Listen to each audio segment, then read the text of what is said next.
une galaxie près de chez vous. C'est plus de 65 épisodes à la télé et maintenant 2 longs métrages. Mais par-dessus tout, c'est ce qu'on appelle un trip de gang qui a d'ailleurs commencé bien avant le début de leurs aventures intergalactiques. De Guy Jodoin à Claude Legault, en passant par Sylvie Moreau, ils nous ont parlé de leur grande amitié. J'ai presque fini de te visser les cheveux. Une grande complicité, puis le plaisir se voit à l'écran aussi. Puis pas juste le plaisir, je pense qu'on a totalement assumé le style Galaxy et le niveau de jeu Galaxy. On est dans un climat de confiance totale et de plaisir total. Donc, il n'y a pas de pression, il n'y a pas de tension. Et on se fait confiance, donc on sait que les autres vont nous aider à être meilleurs. On sait que nous, on va aider les autres à être meilleurs. Fait que vraiment, surtout quand c'est un objet d'imagination comme ça. Peut-être que si c'était des affaires très, très personnelles, ce serait plus confrontant, tu sais. Mais là, vraiment, c'est juste positif, vraiment. Ça fait 20 ans pour la plupart qu'on se connaît. On s'est tous connus pas mal en faisant de l'impro, de l'improvisation. Et ça, c'est un bon révélateur des personnalités, l'improvisation. Puis évidemment, à un moment donné, tu te reconnais comme si tu étais de la même famille. Puis donc, on a toujours été très complices très rapidement. Puis avec les années, ben tu bâtis toute une communauté d'esprit, un imaginaire commun. Puis tu deviens bien solidaire.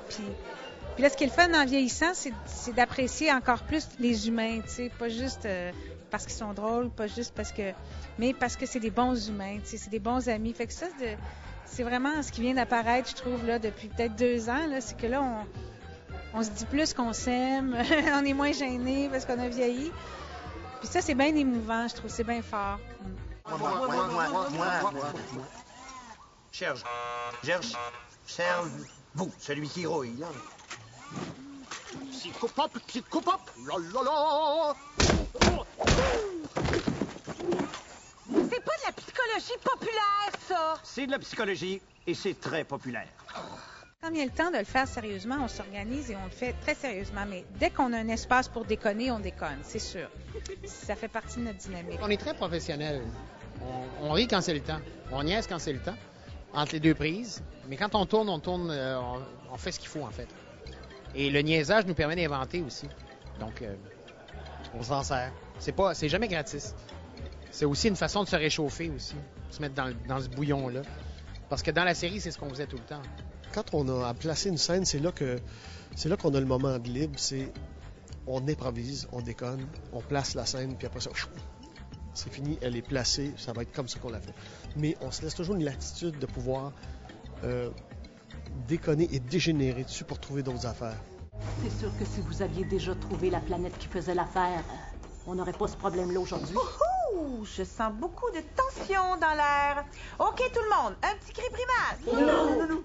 Rapidement, il y a une complicité. On me donnait des défis à faire. Je me souviens qu'à un moment donné, Didier m'avait dit « tu diras garage ». Je devais dire un garage. Fait que, alors là, j'ai fait ça en plein tournage. Je m'en ai dit, oui, et il faut se déplacer vers le garage. Fait que tout le monde a éclaté. Puis là, ça a fait, OK. On reste quand même assez professionnel là-dessus, mais on trouve beaucoup de trucs à l'avance, mais en déconnant. Tu sais, sur le set, entre les scènes, on fait beaucoup de conneries. Puis on fait, celle-là, ça va dans cette scène-là. C'est là que ça va. Fait que, tu sais, on le fait pas sur le champ. Parce que ça, on donne une chance au réalisateur quand même. On rit beaucoup. Pas trop, non, je pense. Puis encore là, tu vois, on a trouvé notre méthode de travail. On déconne 2-3 minutes avant de commencer. Puis là, tout le monde se prend la tête en disant, mon Dieu, on passera pas à travers la journée. Mais on se calme nous-mêmes. On le sait, mais on a besoin de cette espèce de petit déconnage-là. Il faut le laisser. C'est comme des enfants. On disperse l'énergie, puis après ça, on devient valable. Je suis scientifique. C'est moi qui ai le plus de crédibilité. Vous déposez vos fesses là-dessus, je vois que les dates 4 pouces. Lâchez-moi, saleté de vite. D'où Flavie? Arrêtez. On vit des moments intenses. On a besoin de rester zen. C'est les meilleures idées qui l'emportent. Il n'y a pas d'égo, faut que ce soit la mienne. Non. Puis on est 7 ans. Fait que si on trouve que c'est celle-là la meilleure idée, puis c'est celle-là qui va passer, puis ça finit là. Il n'y a personne qui va pouvoir imposer son ego là-dedans. Personne.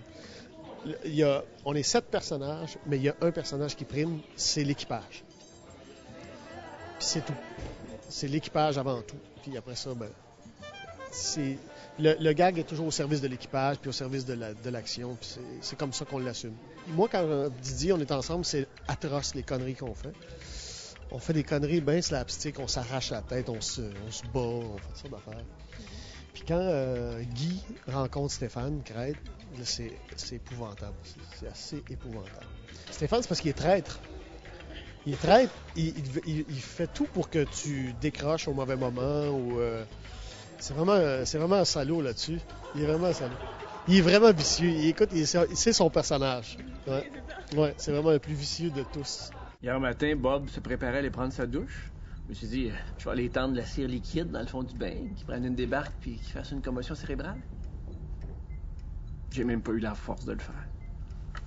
Oh! J'ai même plus de fun à faire des petites choses du quotidien. Stéphane est délinquant, mais il est sérieux aussi, je trouve. Tout le monde a vraiment son côté délinquant, mais tout le monde sait quand s'arrêter. Sans aucun doute, Stéphane Crête. Il est capable d'être totalement dans son personnage, mais avoir l'œil absent, puis il prend son œil, puis il décide de nous faire rire ou de nous faire décrocher avec... Oui, c'est le plus pinçant rire, puis le plus cave. Tout le monde dit ça, mais c'est faux, c'est parce que personne n'ose prendre le blâme. Je sais pas si je suis le plus délinquant. C'est sûr que je suis le plus joyeux, dans le sens où je suis content de faire ça. Ça me remplit de joie beaucoup. J'aime regarder mes camarades de jeu, ils me font rire, je les trouve bons. Mais je pense qu'on a chacun à notre tour nos petits moments de délinquance et de décrochage. Ouais. Vraiment, Stéphane, là, c'est... je sais pas pourquoi il travaille, d'ailleurs. Je comprends pas qu'il fasse ce métier-là, parce qu'il est pas bon. Mais on l'engage, j'imagine, parce qu'il est capable de déclencher des fous rires et parce qu'il est beau. J'imagine que c'est les deux raisons. C'est tellement beau ici!